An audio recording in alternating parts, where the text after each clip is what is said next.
करीना कपूर का मैं दिखा रहा था कुछ दिन पहले, आपको बतला रहा था, फेविकॉल से लगा ले सैया फेविकॉल से, जिस तरह का आइटम सॉन्ग का चलन इन लोगों ने शुरू किया।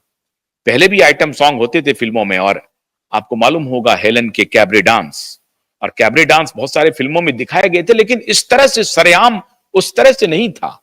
एक आध इक्का दुक्का मूवी में मिल जाता था, लेकिन अब तो फिल्में बिना आइटम सॉन्ग के चलती नहीं है। आइटम सॉन्ग जरूरी है, फिल्म चले ना चले, आइटम सॉन्ग जरूरी है। पहले एक फूल दूसरे फूल से जोड़ करके लोग प्रेम का इजहार कर बैठते थे, लेकिन अब एक इंटेंस लिपलॉक के अलावा फिल्में चल नहीं पाएंगी, क्योंकि बाकी कथानक में है नहीं कुछ, स्क्रिप्ट में दम नहीं है। तो लिपलॉक होना चाहिए, और गहरा लिपलॉक होना चाहिए, लॉन्गेस्ट लिपलॉक होना चाहिए। ये कहानी का चलन शुरू हुआ, और उसके बाद फिर कहा गया कि नहीं, ये तो डिमांड ऑफ द स्टोरी है, the demand of the situation है।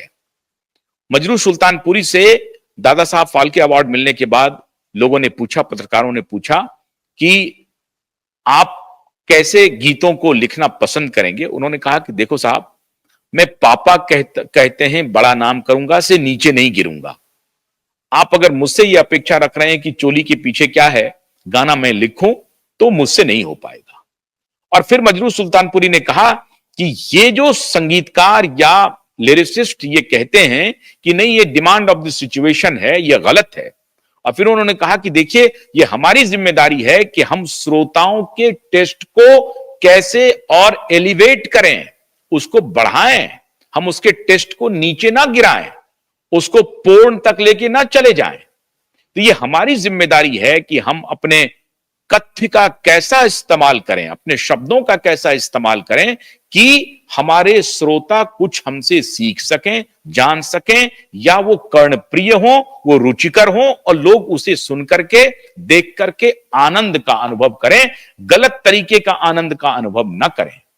ये मजरू सुल्तानपुरी के बयान थे, और मजरू सुल्तानपुरी ने ही ये कहा कि मैं इससे नीचे नहीं गिर सकता हूं, चोली के पीछे क्या है गाना नहीं लिख सकता हूं। आज बॉलीवुड की ये स्थिति है।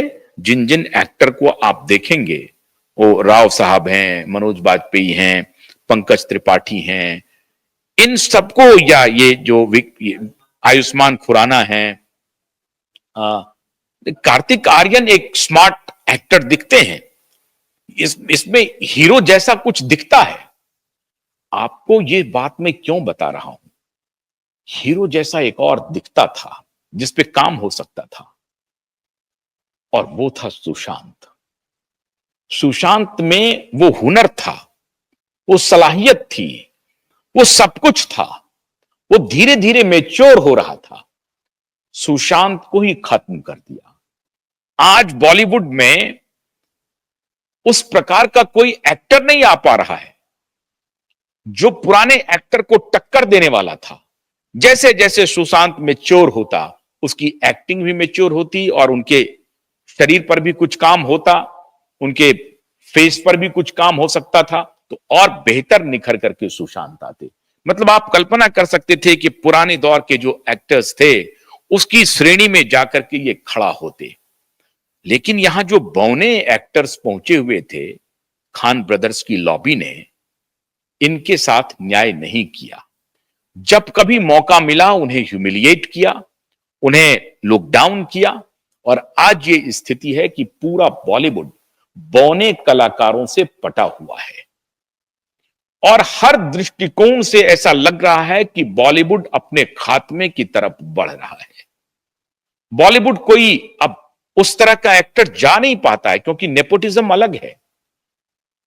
बड़े कलाकार के बाल बच्चे लगे हुए, अमिताभ बच्चन के बेटे पूरी कोशिश कर रहे हैं। ठीक है, शकल सूरत एवरेज है, एवरेज एक्टिंग भी कर लेते हैं, लेकिन वो वाव फैक्टर नहीं है, वो एक्स फैक्टर नहीं है जिसे आप देखते ही रुक जाएं, वो एक्स फैक्टर नहीं है। लेकिन अगर सुशांत आपके आसपास से निकले तो आप रुक जाएंगे। अभिषेक बच्चन आपके आसपास से निकले तो नहीं रुकेंगे। मैंने बड़े करीब से शाहरुख खान को बहुत बड़े करीब से देखा, बात किया, सब किया हूं। मैंने शाहरुख खान में एक्टर लाइक कुछ नहीं देखा, लेकिन इसमें कोई शक नहीं है कि शाहरुख खान ने अपने मेहनत से अपने लुक पे भी काम किया। उनका शरीर बहुत लंबा चौड़ा, उस तरह का हीरो जैसा वो नहीं दिखते हैं, लेकिन करते करते करते करते वो हीरो थे। वो औरों में थोड़े अलग दिखते हैं, लेकिन जब बीच में आ जाएंगे तो शायद आपको लगेगा कि बहुत ही सामान्य व्यक्ति है। आमिर खान भी उसी टाइप के लगते हैं, वो तो मेकअप वेकअप करने के बाद आपको लगेंगे, लेकिन एक्टर अगर आप देवानंद को देखें तो दूर से ही देवानंद छलक जाएंगे। आप शशि कपूर को देखें, अमिताभ बच्चन को देखें, विनोद खन्ना को देखें, तो दूर से ही लगने लगेंगे कि हाँ कमाल, ये हीरो आ रहे हैं सब। और आपके मुंह से बरबस निकल पाएगा कि अरे जनाब क्या बात है, आप तो हीरो दिखते हैं, आप तो बड़े हैंडसम दिखते हैं। तो इस तरह की चर्चा अब बॉलीवुड में इसका अकाल पड़ गया, और बॉलीवुड में अब वो हीरो दिखाई नहीं पड़ रहा है कि क्या बात है, देखने से ही हीरो लगता है। तो हीरो जैसा दिखने वाला बॉलीवुड में कोई रहा नहीं अब। हीरो जो हैं वो बूढ़े हो चले हैं। शुरू में आए थे, सुंदर थे, चॉकलेटी हीरो थे। मैं खुद सलमान की बात कह रहा हूं, आमिर खान की बात कह रहा हूं, लेकिन अब ये बूढ़े हो चले हैं और इन्होंने अपने बुढ़ापे के साथ ऐसी दुर्गति कर दी है बॉलीवुड की कि ना हम रहेंगे ना कोई और रहेगा। तो जब हम हटेंगे तो पूरा बॉलीवुड ही बंद हो जाएगा। तो जो लोग सरवाइव करना चाहते थे, आगे बढ़ना चाहते थे, कार्तिक आर्यन के बारे में खबर आती रहती है कि उनको ये लोग परेशान कर रहे हैं, सरेंडर करवाना चाहते हैं। ये जो पूरी गैंग है ना, वो गैंग इनको सरेंडर करवाना चाहती है, और जब तक इन्होंने सरेंडर नहीं किया तब तक इनको बहुत कुछ नहीं मिला। लेकिन ये औरों में अलग थे, औरों में अलग जैसे दिख रहे हैं, स्मार्ट हैं, हैंडसम हैं, बढ़िया एक्टिंग करते हैं, चल सकते हैं, लेकिन आशीर्वाद गैंग का नहीं मिल रहा है, इसलिए आगे नहीं बढ़ पा रहे हैं। एक जो लगातार हिट फिल्में दे रहा था और वो बॉलीवुड को पुराने दौर में ले जाकर के खड़ा करने वाला था, अगले 10 वर्षों में निश्चित रूप से बॉलीवुड को सुशांत पुराने दौर में ले जाकर के खड़ा कर देता, लेकिन उसको समय से पहले ही रास्ते से हटा दिया। और वो भी इतना बीभत्स तरीके से, बाइपोलर कह के, तो डिप्रेशन का शिकार कह के, पता नहीं किस किस तरह का प्रपंच किया, छल किया।